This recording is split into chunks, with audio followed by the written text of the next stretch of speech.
A'udzubillahi minasyaitonirrajim. Bismillahirrahmanirrahim. Assalamualaikum warahmatullahi wabarakatuh.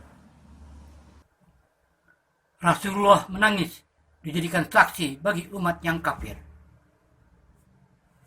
Rasulullah yang menangis mendengar bacaan Al-Quran membuktikan betapa lembutnya hati Rasulullah. Imam Bukhari meriwayatkan hadis dari Abdullah bin Mas'ud. Suatu ketika Rasulullah bersabda kepada Abdullah bin Mas'ud, "Wahai Abdullah bin Mas'ud, bacakan Al-Quran kepadaku." Abdullah memandang beliau penuh hikmat, tetapi dengan rasa heran. "Bagaimana aku membacakan Al-Quran kepada engkau, sementara Al-Quran itu sendiri diturunkan kepada engkau?" Rasulullah menjawab, "Aku ingin mendengarnya dari orang lain." Maka Abdullah bin Mas'ud membacakan surah An-Nisa pas sampai ke ayat 41 yang berbunyi, فَكَيْفَ إِذَا جِئْنَا مِنْ كُلِّ أُمَّةٍ بِشَهِيدٍ وَجِئْنَا بِكَ عَلَى هَؤُلَاءِ شَهِيدًا. Maka bagaimanakah halnya orang-orang kafir nanti apabila kami mendatangkan seseorang saksi rasul dari tiap-tiap umat, dan kami mendatangkan kamu Muhammad sebagai saksi atas mereka itu, termasuk sebagai umatmu. Pada saat itu Rasulullah bersabda, "Cukup." Abdullah bin Mas'ud menghentikan bacaannya dan menoleh ke arah Rasulullah yang melihat bahwa Rasulullah menangis. Hadis riwayat Al-Bukhari dan Muslim. Abdullah bin Asyikir berkata, "Aku mendatangi Nabi SAW waktu beliau sholat dan mendengar dari rongga dada beliau suara isak tangis seperti air yang mendidih dalam bejana." Hadis riwayat An-Nasai. Mengapa Rasulullah menangis? Terbayang oleh Rasulullah akan menjadi saksi bagi orang-orang kafir sehingga membuat beliau sedih. Nanti para nabi di akhirat dikumpulkan bersama umatnya.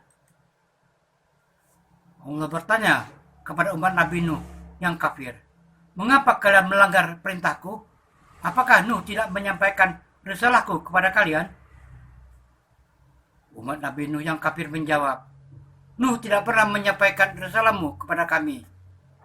Lalu Allah bertanya kepada Nabi Nuh, "Benarkah engkau tidak menyampaikan sehingga mereka menjadi kafir?" Nabi Nuh menjawab, "Sudah ya Rabb, aku mempunyai saksi bahwa risalah sudah kusampaikan kepada mereka. Saksiku adalah Muhammad."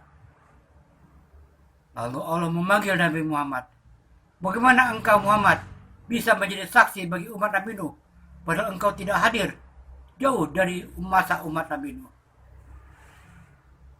Nabi Muhammad menjawab, "Ya Rab, kan engkau yang menyampaikannya kepadaku." "Sadaqta, kau benar," firman Allah. "Hai para malaikat, seret orang-orang kafir ini ke neraka." Semua kisah para nabi sudah disampaikan Allah Subhanahu wa taala di dalam Al-Quran. Satu persatu para nabi beserta umatnya dipanggil menghadap Allah, dan para nabi mengatakan Nabi Muhammad menjadi saksi atas mereka, termasuk juga umat Nabi Muhammad yang dihadapkan. Nabi Muhammad membela umatnya. "Mereka tidak kafir ya Rab. Engkau tidak tahu ya Muhammad apa yang mereka lakukan sepeninggalmu."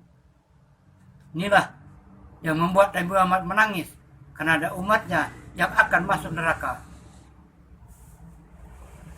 Suatu ketika turunlah firman Allah, "Maka apabila engkau merasa heran terhadap pemberitaan ini dan kamu mentertawakan dan tidak menangis."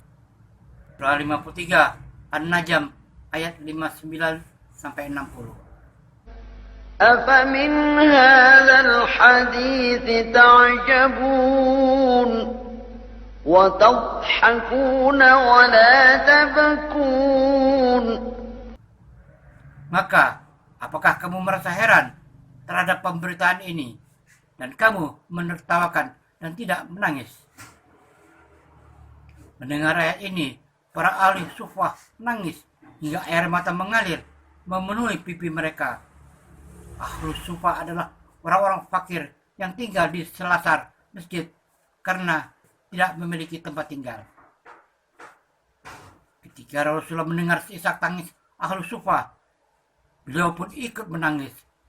Para sahabat lain juga ikut menangis.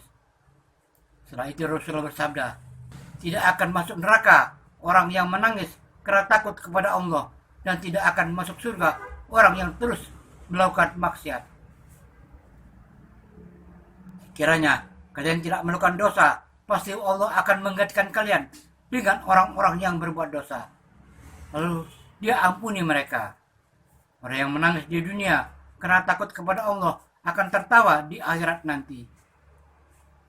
Satu dari 7 golongan yang akan diteduhi Allah Subhanahu wa Ta'ala pada hari kebangkitan kubur yang amat panas nanti adalah orang yang menyebut asma Allah dalam kesendirian, lalu berlinanglah air matanya. Rasulullah bersabda, apabila bulu roma seseorang tegak disebabkan rasa takutnya kepada Allah, maka bergugurlah dosanya seperti bergugurannya daun-daun dari pohon.